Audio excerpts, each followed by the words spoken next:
Hey guys, it's Cursor Vegas, and today I'm bringing you my ultimate guide on how to truly improve your aim in Black Squad. Now, you're not going to see results instantly. It is a bit of a grind, and it will take time. But if you do the steps right and you tailor your aim workout to your playstyle, you should definitely start to see results, and you should be able to take your aim to the next level. So, first thing you're going to need to do is you're going to want to find a sensitivity that you enjoy playing on, a sensitivity and a resolution. You don't really want to be changing your settings all the time because there's nothing that you're going to be able to get used to.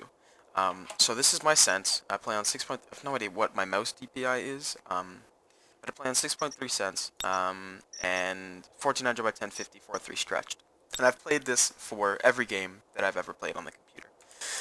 So once you have your sensitivity and your resolution figured out, you're loading onto the game, start of the day, first game on, you're going to want to do a little bit of a small warm-up. So what I do is I head over to practice match, and I place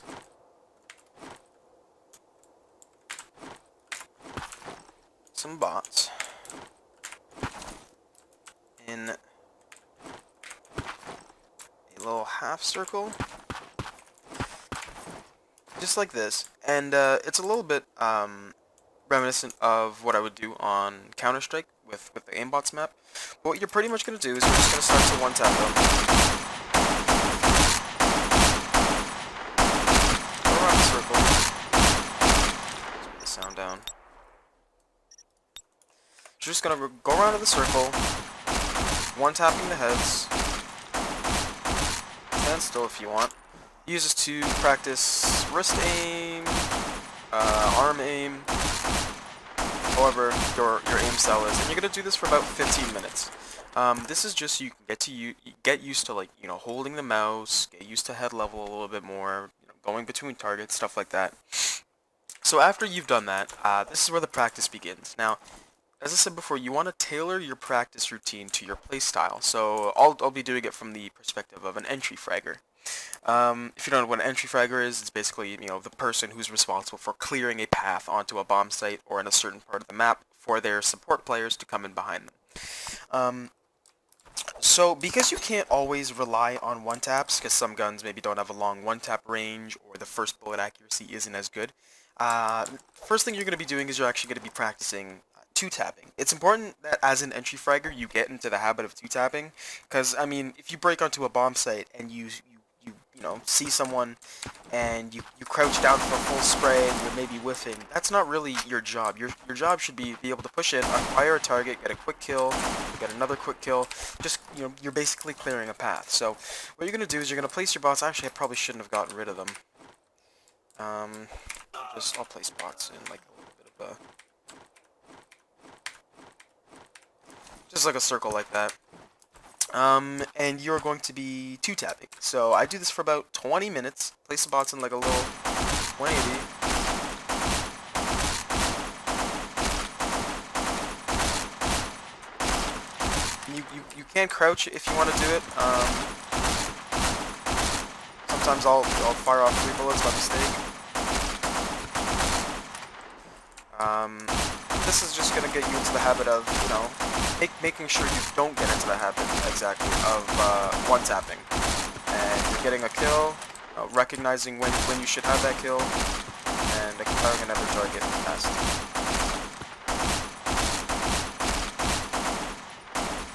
So once you've done that for about 20 minutes, it's going to be sort of the same mechanic that you're working on, but you're going to involve some movement into it. So instead of standing still, because you're rarely going to be standing still in the game, try two-tapping and then strafing, and then reacquiring a target, moving around a little bit, combining some movement with your aim. Try to simulate what you would actually be doing in a real match. You're not going to be standing still as an entry, obviously, or as any player. So try and combine some movement, get your muscle memory, built up. What it's going to be like when you actually go to peek someone. How are you going to be moving? How far are you going to have to move your mouse? Are you able to combine movement with tracking at the same time? That's sort of what you want to be able to work on. So after you've done that for, I'd say maybe about 15 minutes or so, and you're getting confident that you understand what you're doing and the point of what you're doing, then you want to move on to flicking. So what I do is I'll get rid of the bots, and I place all of the bots still, like this. Well, there's actually two flicking drills that I do. I'll show you both of them. So the first one that I do is you have 9 bots placed in the center. Actually, I'll show you this. I mean, if you were to do it with, the reason I put 9 is if you were to do it with 1 bot and you flick and kill them, you're gonna have to sit and wait. But if you put 9 bots, or 10 bots, just lined up like that, you can get 1 kill and see there's another bot for you to shoot right after. So you're not slowing yourself down. So you're gonna practice flicking from the right to the left. This is, what time is it? 6:57 in the morning, and I'm getting on to record this video, so I am playing god awful.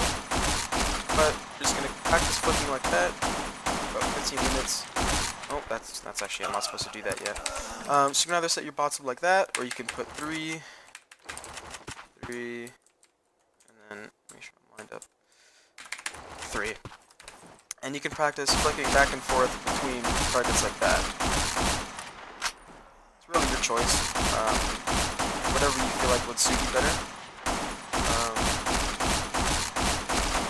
If I do this for about 15 minutes, sometimes I'll mix up the range, so I'll get closer to the bots. If you get closer, you have to flick a longer distance, and some might say it's easier, but if you go farther back, you know, the heads are smaller, so you're working on more precise flicking. So you do that for about 15 minutes. You just really, you know, pick whatever drill you think would suit you best, whatever you're more comfortable with. Next thing you want to do is you want to practice flicking from all directions. So you're going to go back to placing all the bots in one you know, straight line together. And instead of just flicking from left and right, you're going to practice flicking in a circle. So you're going to put your crosshair, you know, top left and try flicking down to the right, try flicking left. You know, bottom right, try flicking up and to the left. You're down, try flicking like that. This will practice your flicking to different heights, because as you're playing, obviously, you know, you're not always going to be facing someone who's exactly, you know, on head level. They're not always going to be on the same plane as you. For example, you know, if I'm peeking this right here, this guy, I mean, that's head level, but the guy who's going to be inside there is up there. So I'm going to have to flick up to him. You know what I mean? So you don't want to just practice, you know, on bots that are head level. You want to get used to flicking different altitudes. So like going around in a circle, looking up to different heights, starting from lower, looking up like that. And I'd say, I mean, it's really your choice how long you want to do this for. This is the drill that I think is the hardest to get very good at. Because, you know, you're always going to be flicking from a different length. There's no, like, you know, set length that you're going to be flicking it from every time. So this is something you want to spend a little bit more time on, just so you can get better at it. I'd suggest 20 to 25 minutes of this, personally. You are going to get bored, and you're probably going to be very bad at it when you start. But by the end of the 25 minutes, even if your aim is not good, you will see a drastic improvement from when you started. So if you're a sniper, if you're a scope, you can also obviously practice, you know, your flicks from left to right, and stuff like that. You can practice flicking down. Same thing if you wish. I'm shooting way too early. Still shooting way too early. But if you're a scope, you can practice flicks like that. You can go behind this pillar if you like, and practice peeking out, and then getting a fast kill.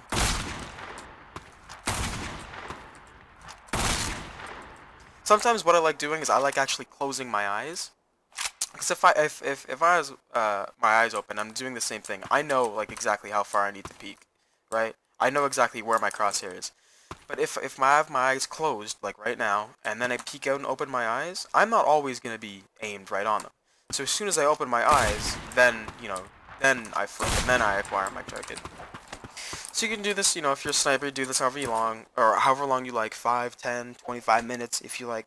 And that's going to be pretty much it for the practice mode. If there's anything that you're doing and you're feeling like you're still not good at it by the end of the time, feel free to, you know, add more time, take away time if you think that things aren't as important. This is just what I do.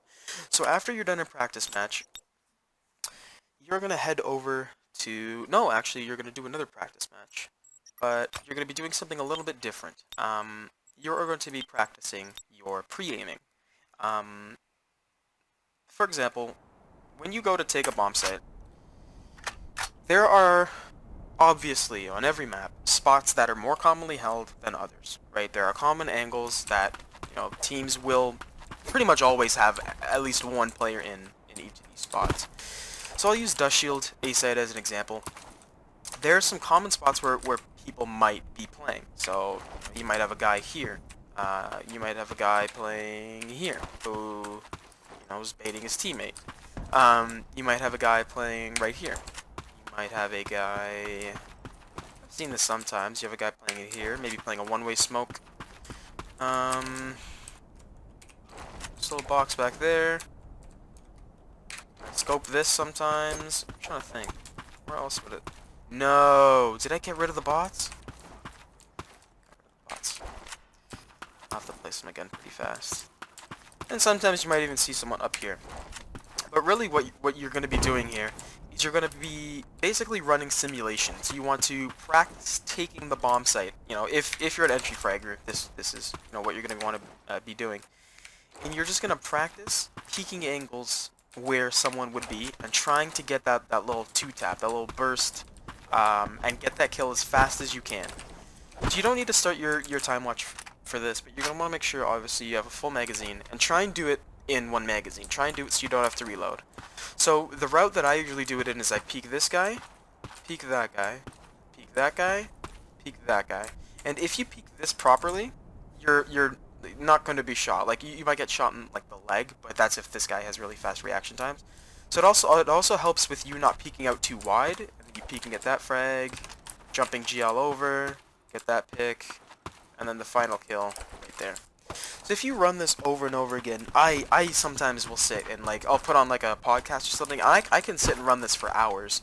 But the main goal of this is just to get you used to where people usually play, what the angles are like when they usually play these spots, where they would be in most of these situations, and sort of how to deal with them. Now, obviously, you're not going to be fighting against a moving target, so it's not going to be perfect. But if you run this simulation long enough, you will be able to do it all one tap, so two tapping.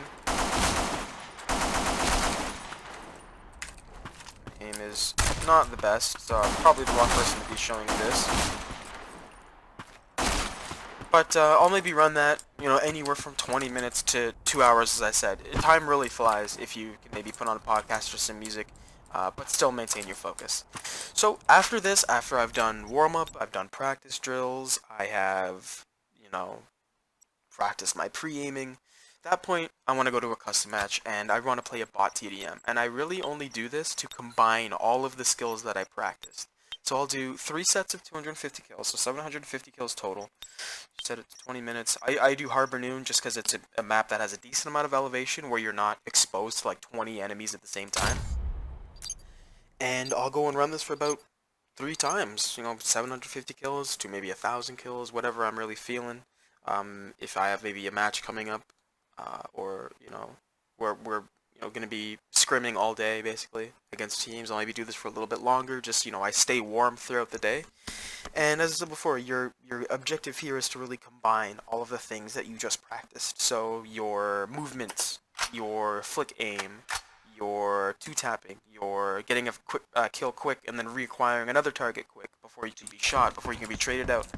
And that's basically your objective here. If there's anything that I forgot to touch on, I do apologize. If you have any questions about what I do, for sure leave them in the comment section. If you have anything that you want to see me talk about as well, I'm always open to suggestions. I got a couple of videos lined up about Black Squad Breakdown and Strat Talk. A couple different maps. I've gotten a couple of whispers and stuff, people asking me to break down certain executes and stuff like that. Also, if you have POV recordings of a scrim or a competitive match that you would like me to break down and analyze and give feedback on, I do those as well. Hope you guys learned something new in this video. My name is Curzor Vegas, and I'll see you in the next one. Thanks for watching.